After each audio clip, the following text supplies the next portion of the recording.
nicely through there. Now coming up to Gambon, turns in, kicks up some dust, and across the line. Yeah. Way down. Now, let's not forget, shall we, that the little Fiat costs £756,000 less than the Zonda F. So you would expect it to be right down here. And it is, actually. It's 135.5. There we are.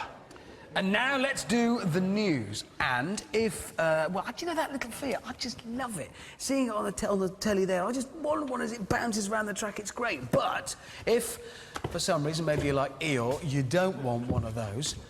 Are you wearing that for a bet? Yeah. He is. Oh, OK.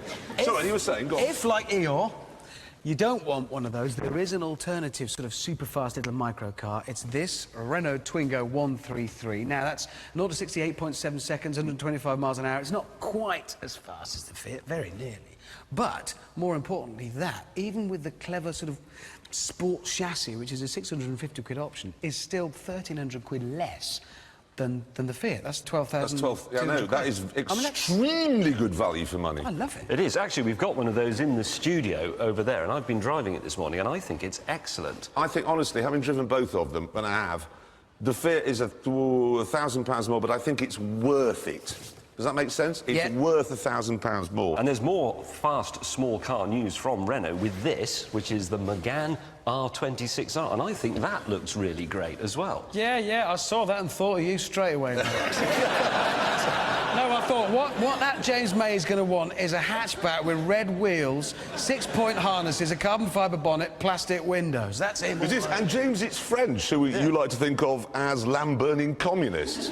It's perfect for you in every way. How did you arrive at wanting that? Because I like it. Look, James, let me put it to you this way. You would have to have literally no penis at all to buy a car like that. How do you work that out? Well, because we're always being told that the flashness of your car is inversely proportionate to the size. Is this right? Am I talking sense here, girls?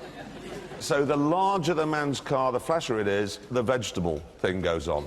Is that right? Yeah. And you're saying that to a man with a 1.2-litre Fiat Panda? Mr. Swollen Wheel Archer's Mercedes CLK Black. He has a point there, he does. You've got a Ford Mustang. Let's move on. Can we stop talking about cars? Well, we weren't talking about That's true, we weren't actually talking about cars latterly, but we were to start with. Now, I want to congratulate Lewis Hamilton. Yeah. I think we all should. Yeah.